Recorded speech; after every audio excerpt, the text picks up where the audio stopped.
পোলার চাল, হলুদ আর মরিচ, সাবান, গায়ে মাখা সাবান, নুডলস 2 প্যাকেট, লবণ 1 কেজি, চিনি 1 কেজি, সরষের তেল, ডাল 1 কেজি, সেমাই একটা, প্যারাশুট তেল। নারকেল তেল একটা। আসসালামু আলাইকুম রহমতুল্লাহ। সুপ্রিয় দর্শক, জামাত শিবিরের নেতাকর্মীরা সারা বাংলাদেশে গরিব অসহায় মানুষদের বাজার করে দিচ্ছেন। তো এটা তো প্রতি বছরই দেয়, তবে এইবার একটু মনে হচ্ছে যে একটু উন্নত হয়েছে, এমন ভিন্ন ধরনের।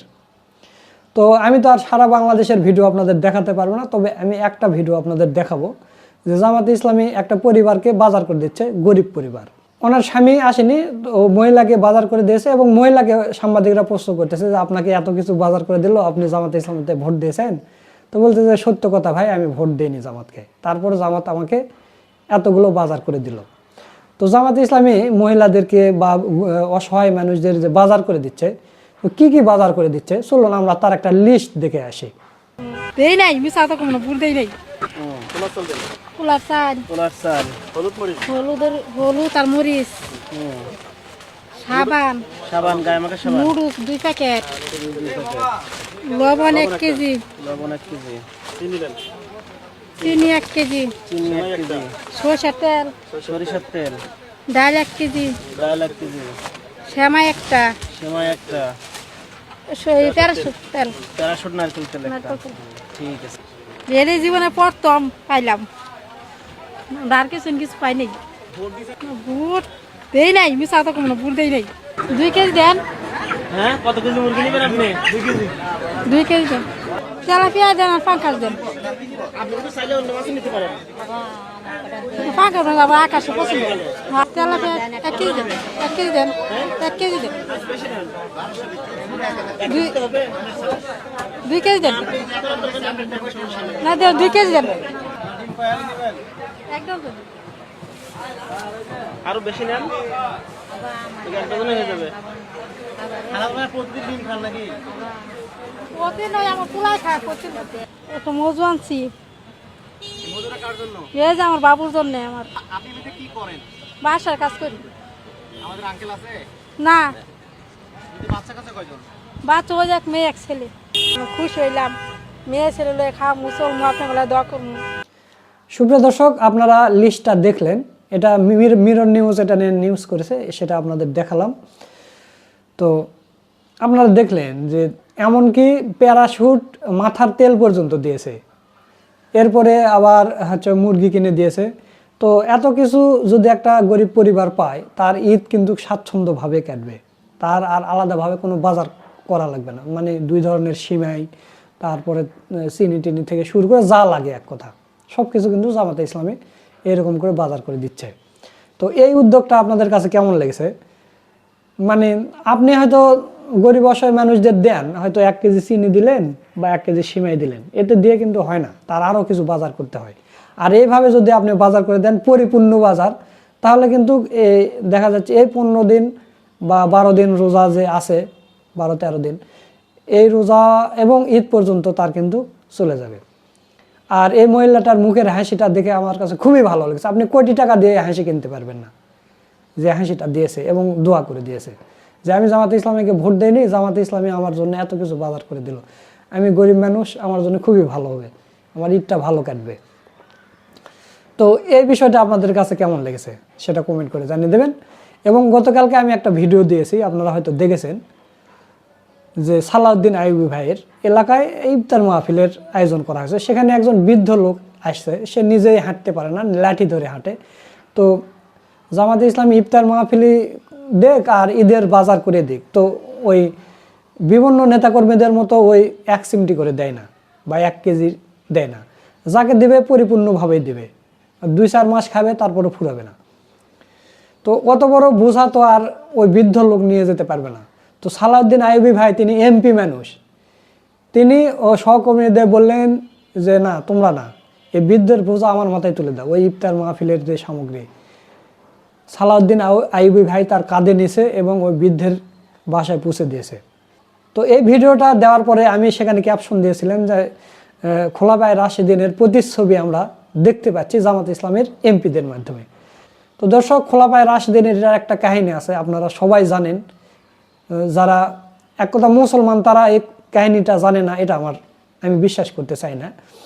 আপনারা জানেন যে হযরত ওমর যখন খলিফা ছিলেন তখন তিনি প্রত্যেক রাত্রে বিভিন্ন এলাকায় ঘুরে বেড়াতেন, যে কেউ অভিযুক্ত আছে কিনা, বা কেউ অশ্লীল জেনা ব্যভিচার বা বাদ্যযন্ত্র গান এরকম হচ্ছে কিনা। আপনারা জানেন যে বাদ্যযন্ত্রের এক সময় কিন্তু মানে একজন বাদ্যযন্ত্র বাজাচ্ছে, অশ্লীল গান গাচ্ছে, হযরত ওমর তার বাড়িতে ঢুকে গিয়েছিলেন। ঢুকে যাওয়ার পরে তাকে ধরে ফেলছিলেন, কিন্তু তখন ওই লোক বলেছিলেন যে হে ওমর, তুমি তো আমাকে ধরলে, আমি আল্লাহর দরবারে তোমার নামে বিচার দেবো, তুমি 2টা অপরাধ করেছো। তখন ওমর বলছে যে কি অপরাধ? তখন বলছে যে আমি গান গাই আর যাই করি, তুমি আমার বিনা অনুমতিতে আমার বাড়িতে ঢুকেছো, আমি তো বাড়িতেই আছি, তুমি আমার অনুমতি নিও না। আল্লাহ তাআলা কোরআনে বলেছে যে কারো বাড়িতে ঢুকলে অনুমতি নিতে হবে। তো এরকম আর কি। তো হযরত ওমর তার এলাকায় ঘুরতেন, তার শাসন আমলের যত বড় এরিয়া ছিলেন রাতের বেলা এক এক এলাকায় ঘুরতেন। তো ওইরকম ঘুরতে দেখা গেছে যে একটা গরিব মানুষ, তার সন্তানেরা না খেয়ে আছে কয়েকদিন ধরে, সন্তানেরা ক্ষুধার জ্বালায় তাদের ঘুম আসতেছে না। তো মা কি করছে, কয়েকটা পাথর একটা পাতিলে চাপিয়ে দিয়ে সে গরম পানি দিয়ে শুধু লাড়তেছে আর জাল দিচ্ছে, মানে ওই সন্তানদেরকে বুঝাতে চাইছে যে রান্না হচ্ছে, একটু পরেই তোদের খাবার দেব, মানে এরকম কাঁদতে কাঁদতে যাতে করে ওই সন্তানেরা ঘুমিয়ে যায়। তো হযরত ওমর অনেকক্ষণ থেকে সেটা খেয়াল করতেছে, কে রে একইভাবে কান্না করে, এতক্ষণ তো রান্না করার সময়, মানে এতক্ষণ তো রান্না হয়ে যাওয়ার কথা, এত সময় লাগার কথা না, আবার রান্না করতেছে, সেখান থেকে তো কিছু রান্নার ঘ্রাণ আসার কথা। তো পরবর্তীতে হযরত ওমর ওখানে ঢুকলেন, ঢোকার পরে মানে বাসাতে ঢুকলেন, ঢোকার পরে দেখে যে পাতিলের ভিতর পাথর দিয়ে গরম মানে পানি দিয়ে নাড়াচাড়া করতেছে, আর সন্তানদের বুঝাচ্ছে যে আমি রান্না করতেছি, একটু পরে হলে খাওয়াবো। মায়ের চিন্তা করতেছে যে রান্নার হতে হতে যেন তারা ঘুমিয়ে যায়। তো হযরত ওমর বলতেছে, মা আপনি এটা করলেন কেন? তো বলতেছে যে আমাদের খাবার নেই, কয়েকদিন ধরে খাবার নেই, এই সন্তানেরা, আমি তো মা, আমি না খেয়ে আরও কয়েকদিন থাকতে পারবো, কিন্তু সন্তানেরা তো ক্ষুধার জ্বালায় তাদের ঘুম আসে না, আমি কি করব। তখন হযরত ওমর নিজে এক দৌড়ে বাইতুল মাল থেকে আটা বস্তা মানে যা যা লাগে সব কিছু নিজের ঘাড়ে তুলে নিয়েছে। তার সহকারীকে বলছে, না তোমার না, এটা আমার ঘাড়ে দাও, কিয়ামতের দিন যদি এই মহিলা আমার মানে আল্লাহর দরবারে বিচার দেয় যে ওমরের শাসন আমলের ভিতরে আমি না খেয়ে মরে গেছি বা আমার বাচ্চা না খেয়ে মরে গেছে, তাহলে আমি আসামির কাঠগড়ায় দাঁড়াবো।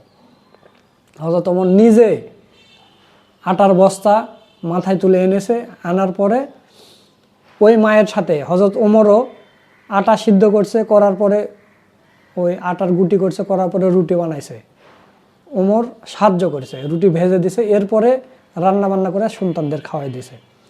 তো ইসলামের ইতিহাসের এই ইতিহাস যখন আমরা পড়ি তখন ওই ইতিহাসের সাথে কিন্তু এখন জামাতে ইসলামের যে কয়টা এমপি হয়েছে সেটার সাথে কিন্তু মিলে যাচ্ছে।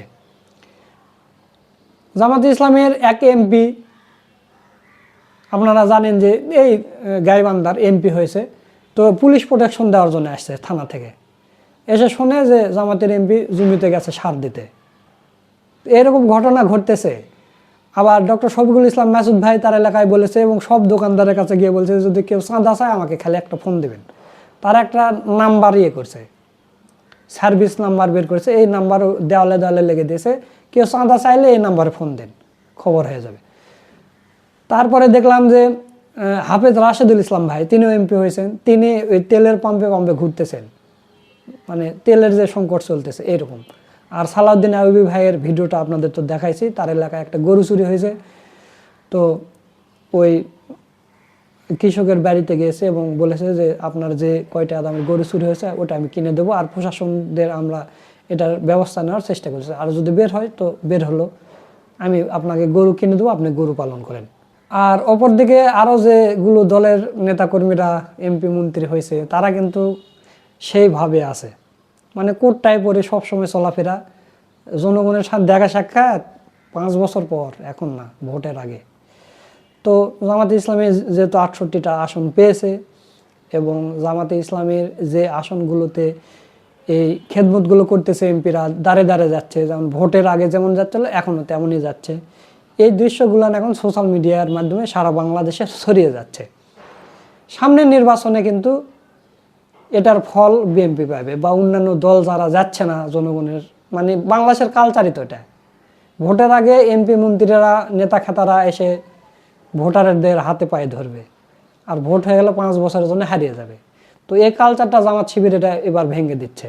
আপনারা দেখতে পাচ্ছেন যে ভোটের পরের দিন থেকে এলাকায় ঘোরাঘুরি শুরু করে দিচ্ছে, যে আমি আপনাদের খাদেম, আপনাকে আমার কাছে যেতে হবে না, আমি আপনার কাছে আসবো, আপনার কি সমস্যা আমি জিজ্ঞাসা করব আপনাকে। তো এরকম একটা কালচার জামাতে ইসলামী শুরু করেছে না, সামনে নির্বাচনে দেখবেন যে এরা অন্যান্য দল যারা আছে না এরা আর ভোট পাবে না। আর এটা এই সরকার যে কয় বছর যাবে সেটা আল্লাহ ভালো জানে। তো দর্শক, জামাত ইসলামের এই উদ্যোগগুলো, জামাত শিবিরের যে তরুণ তরুণ এবার এমপি হয়েছে তাদের এই উদ্যোগগুলো আপনাদের কাছে কেমন লেগেছে তা অবশ্যই কমেন্ট করে জানিয়ে দেবেন। ভিডিওটা ভালো লাগলে শেয়ার করবেন। সকলকে ধন্যবাদ। আসসালামু আলাইকুম ওয়া রাহমাতুল্লাহ।